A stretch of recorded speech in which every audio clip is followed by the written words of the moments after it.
We're talking to Pastor Walker from the Hands of God ministry, and we're talking about second chance and other opportunities that individuals who have been incarcerated should have in terms of coming back into society. And of course, Reverend Walker, let's see if we might sort of pick up where we left off the last time, and to say something in reference to why young people, for the most part, especially young people, for the most part, get caught up in incarceration and some of the other problems that are generally associated with that. You know, Dr. Haney, in my day coming up, we were young and we did our thing. I mean, we was wild in our era. And I would not want to be a young individual in this day and age because so many different pressures, so many peer pressures that they face, so much negative information, so much negative input that people our younger people are exposed to, and people are getting caught up in the crimes based upon a lot of things that they're being fed a lot of times through the media, through music, and they're getting caught up and they're committing crimes that a lot of times our young people, they're being so stereotyped nowadays that many of them, just like people coming out of prison, are not really having a chance in a lot of situations to really just enter into the main flow of things because oftentimes coming out the gate, they're stereotyped. You know, we look at, for example, we look at the way some of our younger people dress. And because of the way they dress, and they're dressing like this because this is their era. You know, this is how they dress in that era. I mean, I don't care too much about an individual walking around with their pants hanging down, but then you've got society that stereotypes that individual, and the first thing they do, they label them as a thug. Now, this guy might be an A student.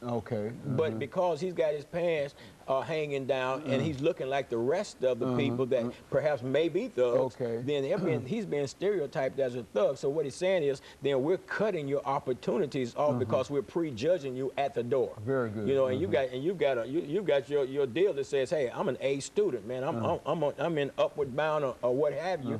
I just choose to dress this way, and now because of that, then I'm being stereotyped. And a lot of times, because the negative sway is so much stronger in a lot of situations, and the positive pull, then they lean to the negative sway, and then they get caught up with the drugs and stuff. You know, and they try to be a part of that thug culture or what have you, and then they get caught up and then not realizing, you know, that a life sentence today is 51 years before you see the parole board, like the young gentleman that got the life sentence for this murder out here in South Nashville. 17 years old when he committed the crime. He goes to prison. He got 51 calendar years to do. This guy, look how old he's going to be when he get out. You know, so his whole life is gone down the tube, and just a lot of it has to do with the negative poisons that our youth are being fed. You know, that's one of the reasons that with the programs that we're trying to implement, one of the designs is to get these guys when they come out of prison, teach these guys and train them to be mentors to our younger generation, guys that have been there, that have been involved in the gang situations and have found out that once they got incarcerated,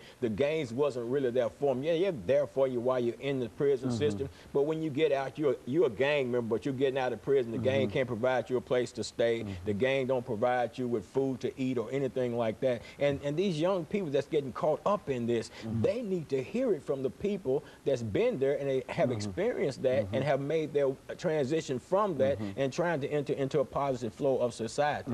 And I need to say this, Dr. Haney, because I don't want people to think, because I'm always talking about helping a guy coming out of prison and getting on his feet and stuff. But you got to realize, I deal with all kind of people, and everybody I deal with, I've dealt with some characters, you know. I've dealt with guys that we've laid the thing out to them and given them all the opportunity in the world, and they didn't want it.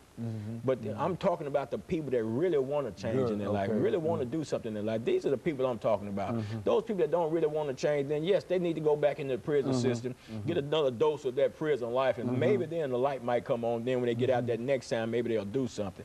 But for those individuals that want to do something positive, that want to be reunited with their families, that want to get into mainstream society, those are the people we want to help, because those are the people that if we can raise them up, then we've got a generation of people that can reach out to these younger people, and we can stop that flow into the prison system. So if we can help eliminate or slow down the flow of individuals entering into the system by utilizing people that have been in the system, because I mean, people say that experience is the best teacher.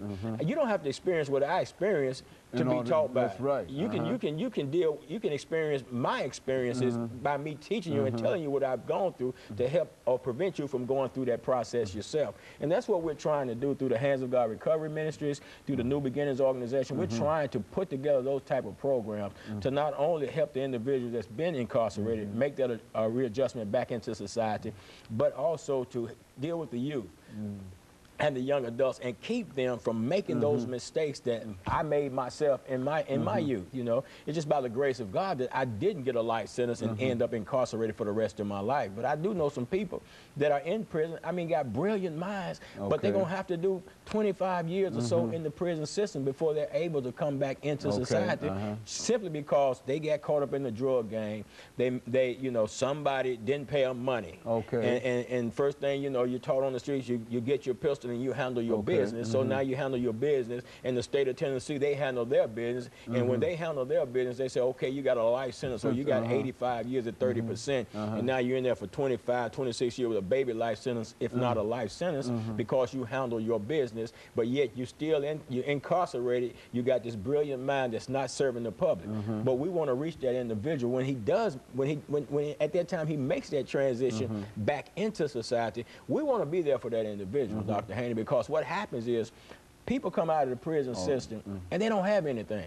I mean, you go spend 5, 10, 15, 20 years in prison, you come out, you don't have health care, you don't have an identification card, you don't have a birth certificate, many family members have died off and stuff like that. Don't have a family in a real sense after that long time. You don't have it. So those of us in society, we need to become families to these individuals coming out. We need to become support system. We need to become the foundation. We need to become those anchors in their lives to keep them anchored down, that keeps them on a right path, that helps them to deal with those frustrations and that they will encounter when they get out, not being able to find a job. I mean, I've got people in my ministry program that, I mean, that's got seriously afflicted with diabetes, but not having the insurance to be able to deal with it. People having seizures and go to the hospital, and the hospital, because you don't have insurance, the hospital pat you and send you back out, you know?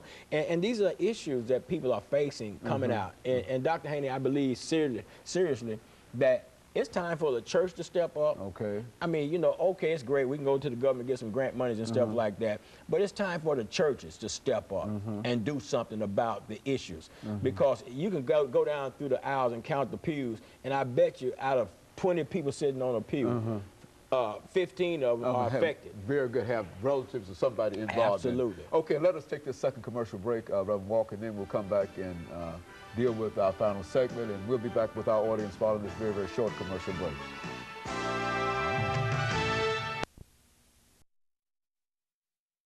Today, the